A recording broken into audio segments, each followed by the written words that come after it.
Hello everyone, welcome to Let's Discover It. So I am Arya and today we will discuss about water's combustion. Okay, तो पिछले video में हमने इसका introduction video cover किया था। आज हम लोग कम्बशन यानी वाटर्स कम्बशन क्या होता है इसके बारे में कंप्लीट करेंगे। ठीक है, तो चलिए शुरू करते हैं आज की क्लास। तो आपको एक एक्टिविटी को रिकॉल करना है जो हम लोगों को क्लास 7 में एक्चुअली हम लोगों ने क्या किया था, मैग्नीशियम रिबन को बर्न किया था। मैंने आपको चैप्टर 4 में ये भी बताया था कि जब हम कोई भी चीज़ को बर्न करते हैं तो वो O2 की प्रेजेंस में बर्न होती है, यानी वहाँ पे ऑक्सीजन होता है तभी वो बर्न करती है। अगर ऑक्सीजन नहीं होगा तो वो चीज़ जो बर्न कर रही है वो बर्न नहीं करेगी। ओके, तो ये आपस में ये जो Mg है यानी मैग्नीशियम प्लस O2 बनाता है हमारा MgO2, नॉट MgO बनाता है। ठीक है, MgO हमारा तैयार होता है। ठीक है, ये आप समझ गए, मैंने पिछले वीडियो में भी बताया था डिस्प्लेसमेंट रिएक्शन वाला वीडियो में।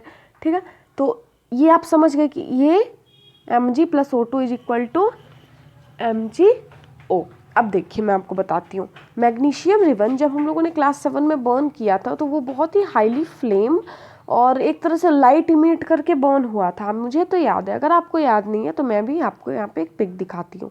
देखिए जैसा कि आप यहाँ देख सकते हैं कि कितना मीन्स एक फ्लेम और एक लाइटिंग इमिट करते हुए हमारा एक ये मैग्नीशियम रिबन बर्न कर रहा है ऑक्सीजन के प्रेजेंस में। ठीक है, अगर ऑक्सीजन का प्रेजेंस यहाँ पे घट जाए या फिर ऑक्सीजन का प्रेजेंस खत्म हो जाए तो क्या होगा, क्या कोई चीज़ बर्न करेगी?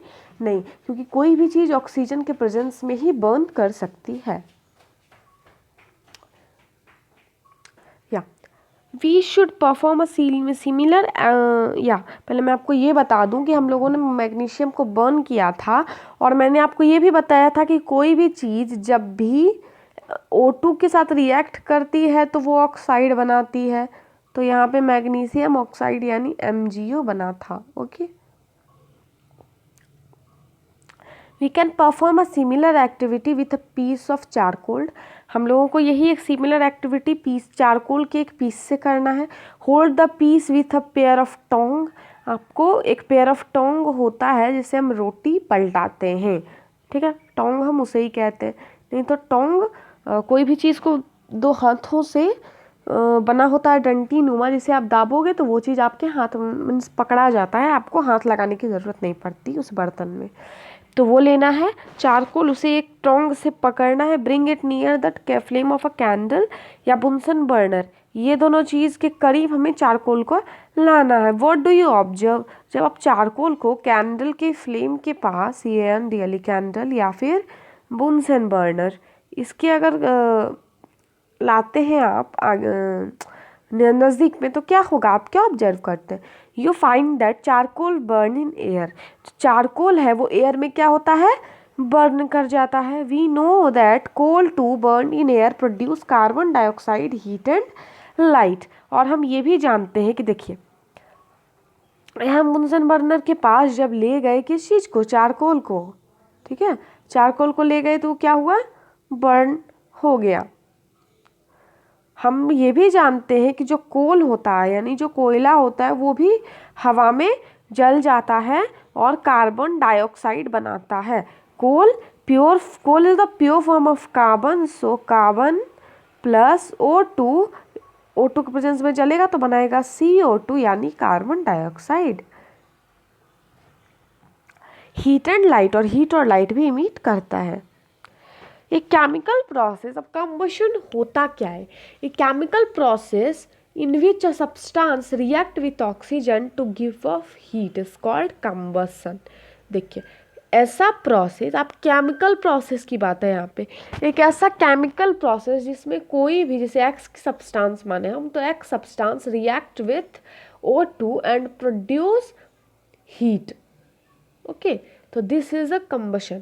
The substance that undergo combustion is said to be combustible। ठीक है, वो सब्सटेंस जिसके अंदर कंबशन चल रहा है, जैसा कि हम लोगों ने अभी एग्जांपल देखा था मैग्नीशियम रिबन का, तो वहाँ पे जो Mg यानी हमारा जो मैग्नीशियम रिबन था वो कंबस्टेबल था। It is also called fuel, हम उसे फ्यूएल भी कह सकते हैं। देखिए अब फ्यूल सॉलिड भी हो सकता है, लिक्विड भी हो सकता है और गैस भी हो सकता है। आप बोलोगे कि फ्यूल तीनों स्टेट में कैसे हो सकता है? आप काऊ डंग यूज़ करते हो घर में, वो हमारा सॉलिड स्टेट है। लिक्विड में आप लिक्विड एलपीजी यूज़ करते हो, वो हो गया। गैस में आप सीएनजी यूज़ करते हो, वो हो गया। तो तीन यानी सॉलिड, लिक्विड और गैस के फॉर्म में हमारे पास फ्यूल प्रेजेंट हैं जिन्हें हम यूज़ करते हैं और हमें उन्हें सावधानी से यूज़ करना चाहिए। ओके, तो मैंने आपको बता दिया सॉलिड, लिक्विड और गैस फ्यूल के एग्जांपल्स। अब हम चलते हैं आगे।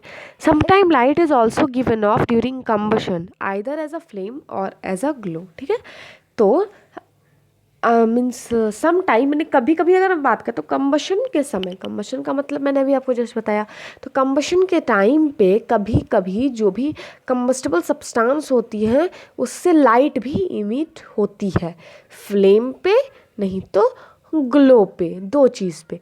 कैंडल जलाते हैं हम, कंबस्टेबल सब्सटेंस है, वहाँ फ्लेम होती है।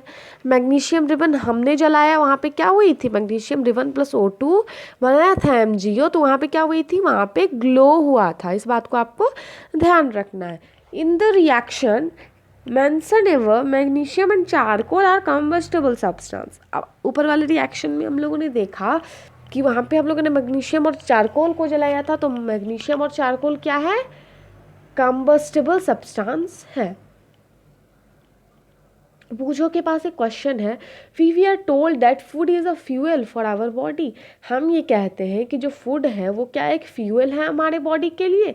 तो हाँ, क्योंकि जैसे कार को पेट्रोल की ज़रूरत पड़ती है, हमारे बॉडी को पर्याप्त मात्रा में, सफिशियंट मात्रा में इसेंशियल फूड की ज़रूरत पड़ती है, यानी मेजर न्यूट्रिएंट्स जिसे हम बोलते हैं, कंपोनेंट ऑफ फूड जिसे हम बोलते हैं, वो सब आप क्लास 7 में पढ़ चुके हैं। उन सारे कंपोनेंट की ज़रूरत पड़ती है हमारे बॉडी को, और ये बहुत ही इंपॉर्टेंट होती है क्योंकि हर एक कंपोनेंट ऑफ फूड का एक अलग रोल होता है बॉडी में। राइटली, पहली बोलती है rightly so, in our body, हमारे बॉडी में जो फूड होता है वो अंदर तो जाता है लेकिन वो ब्रोक होता है, यानी टूटता है, क्योंकि वो ऑक्सीजन से रिएक्शन करता है और गिव ऑफ करता है हीट को, जो हम लोगों ने क्लास 7 में पढ़ा है। फूड जो हमारे बॉडी में जाता है वो रिएक्शन करता है O2 के साथ और वो ब्रेक करता है, फिर हमारे बॉडी में हीट प्रोड्यूस करता है और वो एज अ एनर्जी हम लोग लेते हैं।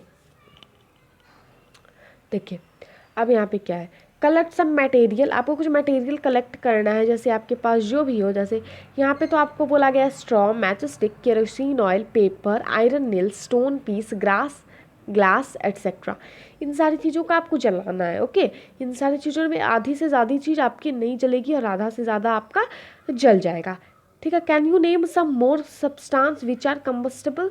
इसमें से आपको बस इतना ही बताना है यहाँ पे कि इसमें से कंबस्टेबल क्या है और नॉन कंबस्टेबल क्या है।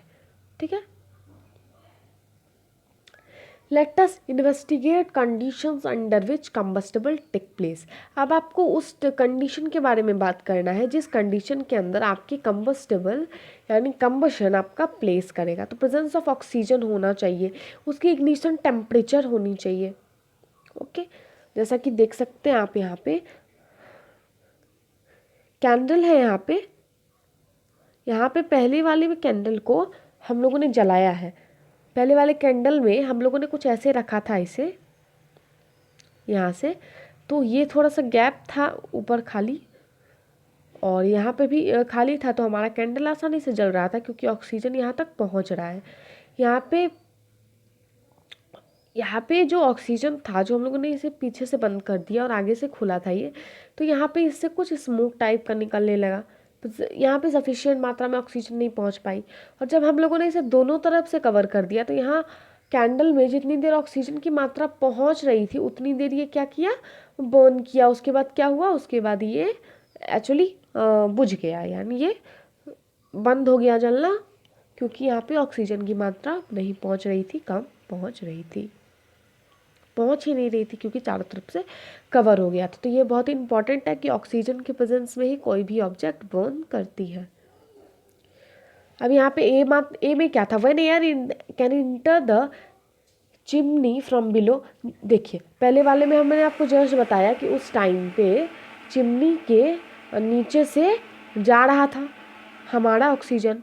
केस बी में when air does not enter the chimney from below, ठीक है, जब अब नीचे से एयर नहीं हो रहा था तो फ्लेम जो था वो फिकर कर रहा था, यानी जैसे हम फूक वूक मारते हैं तो वो फ्लेम कैसा हो जाता है, कुछ वैसा कर रहा था और वहाँ से धुआं निकल रहा था।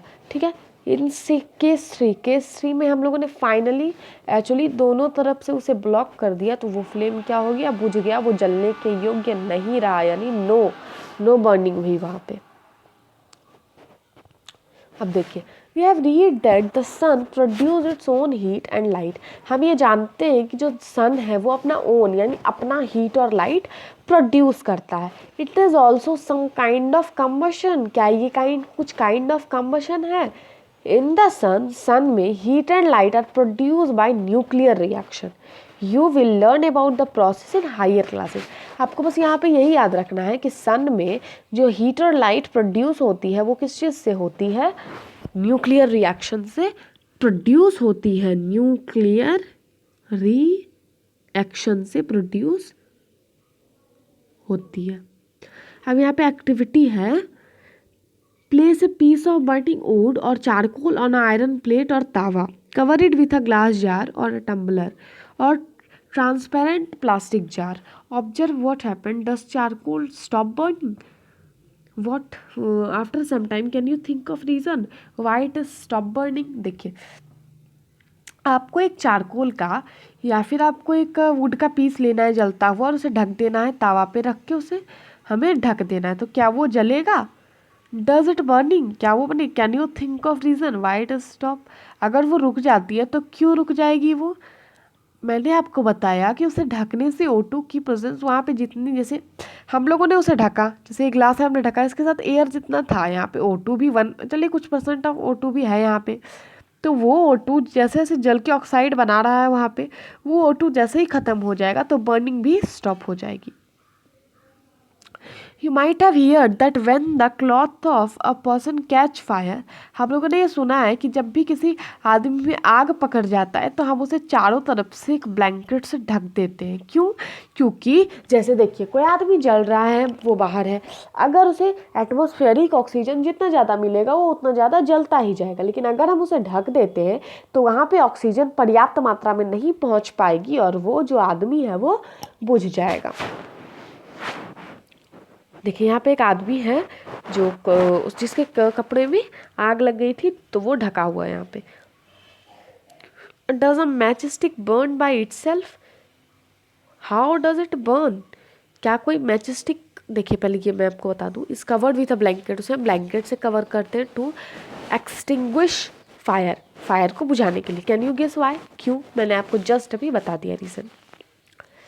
Now recall some of your experience. Does a match stick burn by itself? How does it burn? क्या मैच स्टिक खुद जल जाती है या फिर वो कैसे जलती है? क्या रीज़न होता है जलने का? कैसे ये बनी थी? You must have an experience of burning a piece of paper. Does it burn when a burning match stick is brought near it? आपको एक बर्निंग ऑफ पेपर का एक्सपीरियंस होगा। क्या हम एक बर्निंग मैच स्टिक को बर्निंग ऑफ पेपर के पास अगर हम ले जाते हो तो क्या वो जलती है? हाँ। Can you burn a piece of wood by bringing a lighter matchstick near it? क्या आप एक वुड के पीस को बर्न करा सकते हैं एक मैच स्टिक, जलते हुए मैच स्टिक को नियर ले जाके? Can you burn a piece of wood? No, I should think no. Comment your think in comment box. Why do you have to use paper or kerosene oil to start fire in wood or coal? Have you heard of forest fire? देखिए क्या है, हम लोग क्यों paper को, अभी भी आग वाग जलाते हैं तो पेपर और केरोसिन ऑयल को हम लोग ज़्यादा यूज़ करते हैं क्योंकि उसका इग्निशन टेम्परेचर कम होता है, और जैसे ही इग्निशन टेम्परेचर कम होता है तो उसे हम जितना सा माचिस हमारा जला उतनी में वो बर्न करने के सफिशिएंट होता है, उतना में ही उसको इग्निशन टेम्परेचर उसका मिल जाता है, तो इग्निशन टेम्परेचर उसे मिल जाएगा तो वो बर्न कर जाएगा, इसलिए हम यूज़ करते हैं। आपने फॉरेस्ट फायर के बारे में सुना है? मैंने तो सुना है, अगर आपने सुना है तो कमेंट बॉक्स में लिखिएगा, और कहाँ सुना है, क्या होता है इसमें, तो वो भी लिखिएगा।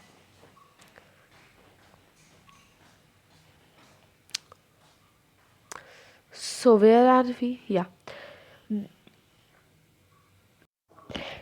इस एक्सपीरियंस के आधार पे क्या आप बोल सकते हैं कि डिफरेंट सब्सटेंस अपने डिफरेंट टेम्परेचर पर फायर को कैच करते हैं। ओके, डिफरेंट टेम्परेचर पे फायर को कैच करते हैं। उसमें से जो सबसे लोएस्ट टेम्परेचर होता है जिसमें वो सब्सटेंस एबल होता है कि हम फायर को कैच कर सकते हैं, वो कहलाता है उसका ignition temperature. Okay, Can you tell now why a matchstick does not catch fire on its own at room temperature? क्या आप बता सकते हैं कि एक मैचस्टिक अगर रखा हुआ है तो वो खुद को आग क्यों नहीं पकड़ जाता है रूम टेम्परेचर पे? क्योंकि वहाँ पे उसकी इग्निशन टेम्परेचर प्रेजेंट नहीं होती है। Why does the matchstick start burning on rubbing it on the side of the matchbox? Matchbox में जो रेड कलर का रहता है साइड में आपका एक स्ट्रिप टाइप का, उस पर जैसे ये मैचस्टिक को रगड़ते हैं तो वो जलना क्यों शुरू हो जाती है? अब देखिए,